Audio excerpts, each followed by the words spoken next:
Hello guys, I hope आपकी board exam की preparation बहुत ही अच्छी चल रही होगी। आज का जो मेरा वीडियो है वो मैं उसमें आपके लिए क्लास 10th की मैथ्स का चैप्टर नंबर जो फर्स्ट है रियल नंबर्स, उसके बहुत ही मोस्ट इम्पॉर्टेंट क्वेश्चंस जो हैं वो लेके आई हूँ, जिससे आपकी जो बोर्ड एग्ज़ाम है उसमें बहुत हेल्प मिलेगी और आपकी प्रिपरेशन भी बहुत अच्छी हो जाएगी। तो चलिए स्टार्ट करते हैं। आप लोग अपनी बुक लेके बैठ जाइए।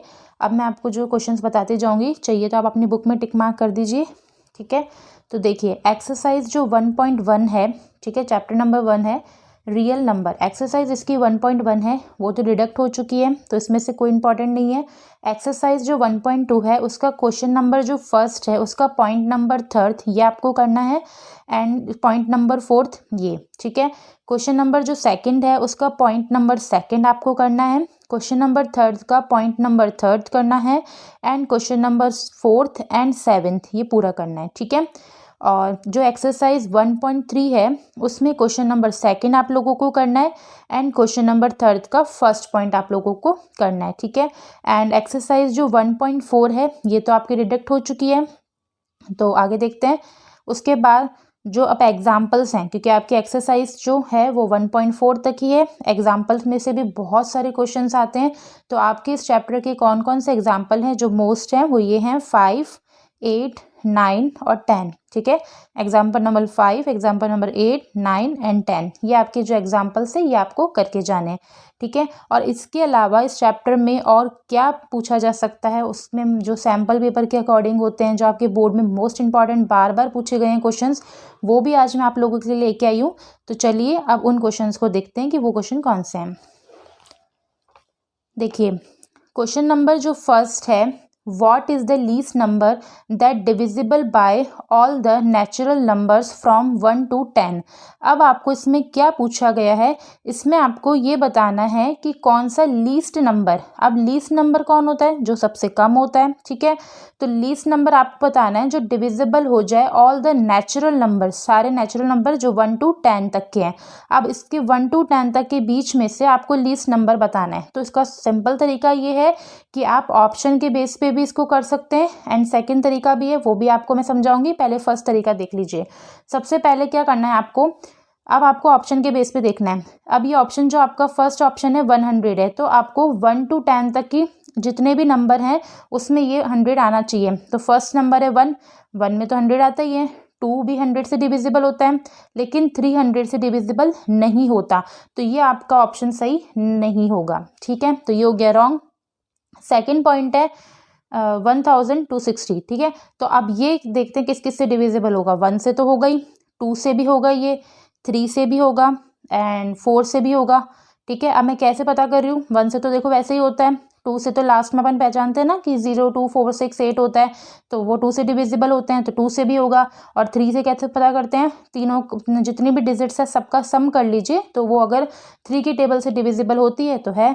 तो देखो जैसे कि 1, 2, 6 इन तीनों को प्लस करते हैं, सम करते हैं इनका, तो आंसर क्या आएगा, 9 आएगा। तो 9 3 की टेबल में आता है, तो ये 3 से डिविजिबल होगा। अब 4 से डिविजिबल देखते हैं। 4 से डिविजिबल कैसे पता करते हैं, लास्ट के आपको 2 डिजिट देखनी होती है, लास्ट की 2 डिजिट अगर 4 की टेबल में जाती है तो वो उससे डिविजिबल है। तो ये भी 4 से डिविजिबल भी होगा, 5 से डिविजिबल भी होगा क्योंकि लास्ट में क्या है 0, ये 6 से डिविजिबल भी होगा, 7 से भी हो जाएगा, बट 8 से ये डिविजिबल नहीं होगा, तो इसलिए ये ऑप्शन भी क्या है, रॉन्ग है। थर्ड ऑप्शन पे आते हैं 2520। अब देखती है इसमें क्या है, ये 1 से डिविजिबल भी होगा, 2 से डिविजिबल भी है, ये 3 से भी है एंड 4 से भी है, ये 5 से भी डिविजिबल है, 6 से भी है।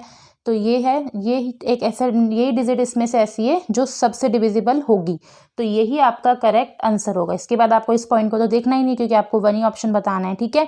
तो ये आपका करेक्ट आंसर है। चलिए सेकंड क्वेश्चन पे। और हाँ, इसका जो सेकंड मेथड था वो ये है कि आप अगर ऐसा भी कर सकते हो इसको कि जितनी भी आपको नंबर है ना, तो वो आपको एक बार नंबर लिख लेने हैं। तो ये सारे मैं नंबर एक बार लिखती हूँ, ठीक है।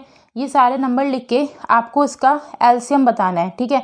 तो सबका पर्टिकुलर एलसीएम निकालना पड़ेगा, देन उन सबको मल्टीप्लाई कर देना पड़ेगा, तो फिर ये आपका आंसर आ जाएगा, ठीक है। क्लियर। सेकंड क्वेश्चन जो आपका है, एलसीएम ऑफ 2 की पावर 3 मल्टीप्लाई 3 इंटू 5 एंड 2 की पावर 4 मल्टीप्लाई 5 मल्टीप्लाई 7 इज। तो ये कह रहा है इन दोनों डिजिट का आपको एलसीएम बताना है।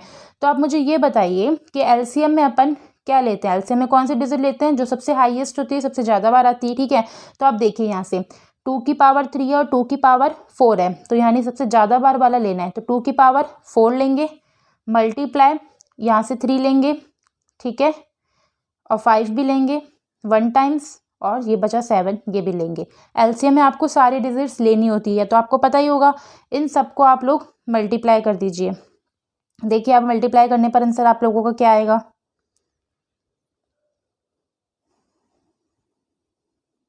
क्या है आंसर आपका 1680। तो ये आपका आंसर है। क्लियर। तो चलिए नेक्स्ट क्वेश्चन पे। इफ़ एचसीएफ में कौन कौन सी डिजिट का है, 6 और ए का इक्वल 4। अब ये कह रहा है कि आपके पास दो डिजिट हैं 6A, इनका एचसीएफ जो है वो 4 आ रहा है, ठीक है, एंड एलसीएम, और वही डिजिट 6 और ए उनका एलसीएम 30 आ रहा है। तो देन फाइंड ए। अब इसमें से आपको ए फाइंड करना है। क्लियर।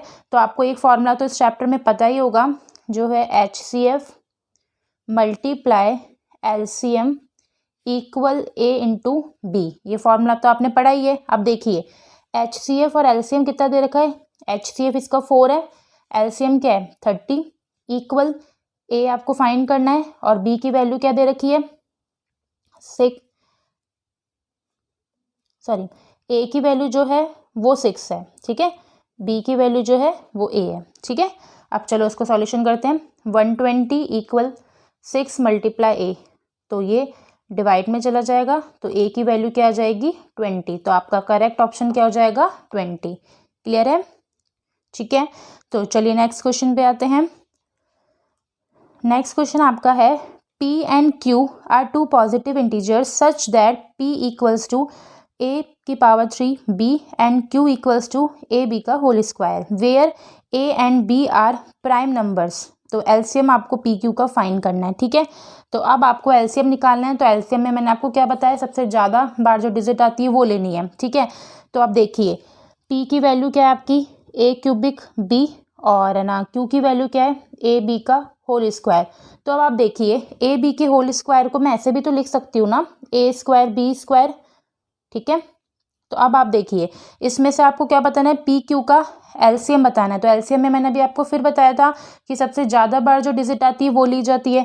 तो सबसे ज़्यादा बार ए की पावर कहाँ है यहाँ पे, तो आप क्या लोगे ए क्यूबिक, और बी कहाँ पर है बी स्क्वायर। तो आपका जो करेक्ट ऑप्शन होगा वो होगा ए क्यूबिक बी स्क्वायर। तो देखिए यहाँ तो नहीं है, पीछे देखते हैं, ये रहा, ठीक है। तो ये आपका करेक्ट ऑप्शन हो जाएगा। क्लियर है। तो चलिए नेक्स्ट 5th क्वेश्चन पे आते हैं। और अभी तक अगर आपने मेरा चैनल सब्सक्राइब नहीं किया है तो जल्दी से आप मेरा चैनल सब्सक्राइब कर दीजिए। What is the largest number that divide 70 and 125। अब ये पूछ रहा है कि कौन सा लार्जेस्ट नंबर होगा जो 70 एंड 125 से डिवाइड होगा, जिसमें रिमाइंडर कितना बच रहा है 5 एंड 8। तो चलो सबसे पहले देखते हैं फर्स्ट डिजिट कौन सी है 70। 70 का रिमाइंडर कितना बच रहा है 5, तो इसमें से ये लेस करो तो क्या बचेगा 65, ठीक है। और यहाँ पे दूसरी डिजिट कौन सी थी 125, 125 में से 8 लेस करो क्या आएगा 117। अब इन दोनों का आपको क्या लेना है एलसीएम लेना है, ठीक है, सॉरी एचसीएफ लेना है, क्योंकि यहाँ पे लार्जेस्ट बोला है ना। तो लार्जेस्ट में आप लोग क्या निकालते हो एचसीएफ। बस आपको इस चैप्टर में सबसे ज़्यादा जो चीज़ है उस पर फोकस कहाँ करना है, वो ये करना है कि लार्जेस्ट और लीस्ट पता होना चाहिए। लीस्ट में आपको एलसीएम निकालना होता है, लार्जेस्ट में आपको एचसीएफ निकालना होता है, ठीक है। तो एचसीएफ आपको फाइंड करना है, तो इन दोनों का एचसीएफ जो है वो हो जाएगा 13। तो ये आपका आंसर, ठीक है। तो चलिए नेक्स्ट क्वेश्चन पे आते हैं। 2 number are in the ratio 5:7 if their LCM is 450। अब कह रहा है 2 नंबर हैं आपके पास 5:7 है और उनका एलसीएम इतना है। तो बताइए अब क्या इसके नंबर क्या होंगे। तो चलिए देखते हैं। रेशो है तो आप इसको सपोज करेंगे 5x और एक को करेंगे 9x। तो देखिए 5 और 9 का आपको क्या लेना है एलसीएम, क्योंकि इसने एलसीएम का आंसर दे रखा है। 5 और 9 का एलसीएम क्या होगा 45, और x और किसके इक्वल होगा ये जो एलसीएम इसने गिवन दिया है, ठीक है। तो यहाँ से आप x की वैल्यू इजीली फाइंड कर सकते हो इसको डिवाइड करके। तो x की वैल्यू क्या निकल के आ जाएगी 10। तो आपका आंसर क्या हो जाएगा 10। ठीक है, क्लियर है, कोई प्रॉब्लम? तो चलिए मिलते हैं नेक्स्ट वीडियो में। अगर आपको मेरी वीडियो अच्छी लगी है तो प्लीज़ मेरे चैनल को सब्सक्राइब कीजिए, वीडियो को लाइक कीजिए एंड शेयर कीजिए। Thank you.